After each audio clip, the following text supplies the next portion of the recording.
संहार मूर्ति अंधकासुर नाम के राक्षस थे जिनको वरदान मिला था कि उनके शरीर से एक भी खून की बूंद अगर नीचे गिरेगी उसमें से नया राक्षस निकल के आएगा। देवी पुराण में इसी स्टोरी को हम लोग रक्त बीज के नाम से भी जानते हैं।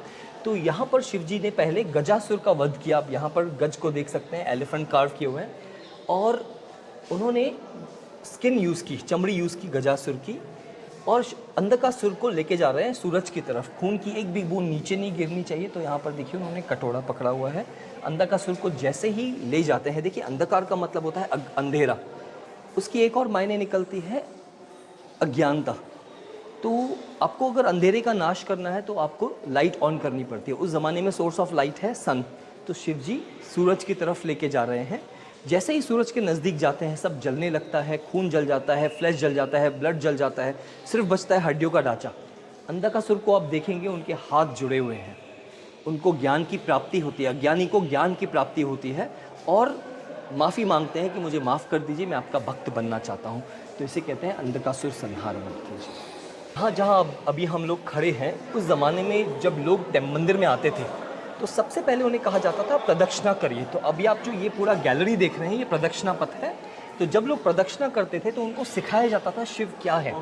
तो यहाँ पर हर एक पैनल में आपको अलग अलग फिगर्स मिलेंगे, अलग अलग स्टोरीज मिलेंगी, शिव पुराण से ली हुई है ज़्यादातर। जो आपके सामने फिगर आप देख रहे हैं वो शिव है, उनके हाथ में आपको नाग दिखेगा, सामने नंदी है और जटा मुकुट है। हाँ जी। शिव जी की राइट साइड में ब्रह्मा जी हैं जिनके सामने हंस है। ब्रह्मा जी को पहचानने के लिए 3 फेसेस दिखाई देते हैं, चौथा पीछे की तरफ होता है।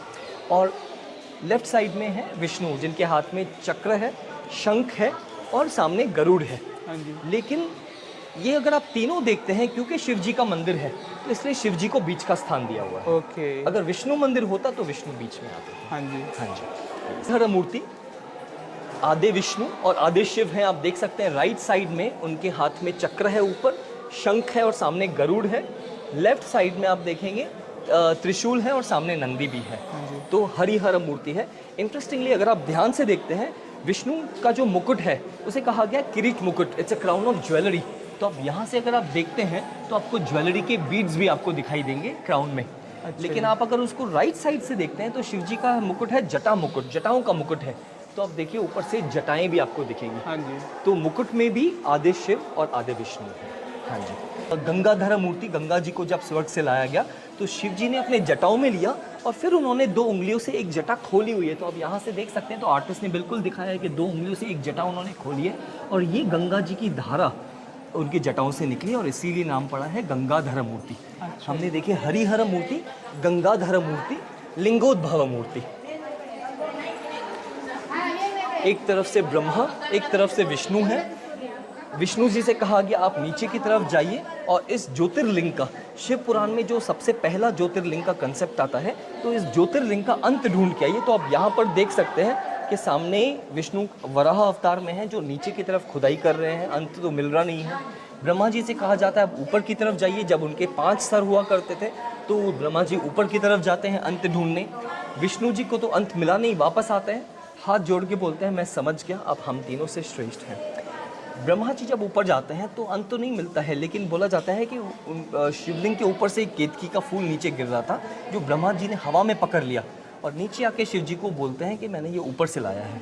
शिव जी ने उनका 5वां सर काट दिया और श्राप दिया कि इसके बाद तुम्हारी पूजा नहीं होगी और तुम्हारे मंदिर नहीं बने। तो इसलिए बोलते हैं कि पुष्कर के बाद ब्रह्मा जी के मंदिर नहीं बनते। और यहाँ पर आप ध्यान से देखेंगे तो 3 चेहरे दिखाई देंगे आपको ब्रह्मा जी के, चौथा पीछे होता है। ऊपर का भाग जानबूझ के आर्टिस्ट ने ऐसे छोड़ा हुआ है कि बताने के लिए कि 5वां सर काट दिया गया। लकुलेश, कुछ मूर्तियों के नाम बताऊंगा। तो लकुलेश है, तांत्रिक सेक्ट में लकुलेश को शिव जी के एक अवतार के रूप में मान्यता है। अच्छा। शिव पार्वती नंदी, उसके आगे है त्रिपुरांतक शिव। जब तारकासुर के जो 3 राक्षस बेटे थे जिन्होंने 3 पुर बनाए और शिव जी को एक ही तीर से तीनों पुरों का नाश करना है, तो इसीलिए नाम पड़ा है त्रिपुरांतक शिव, 3 पुरों को अंत करने वाले शिव।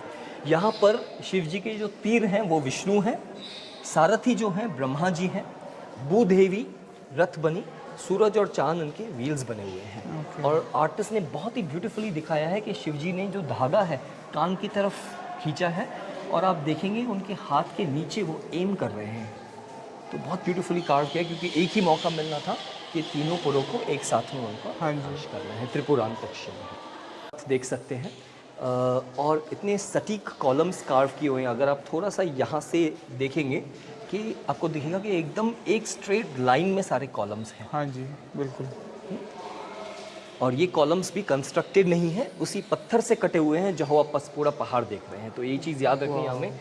हालांकि पत्थर से कटे हुए हैं, मतलब कॉलम्स के ऊपर कैपिटल्स की भी ज़रूरत नहीं है, लेकिन आप देखेंगे यहाँ पर उन्होंने कैपिटल्स भी कार्व किए हुए हैं।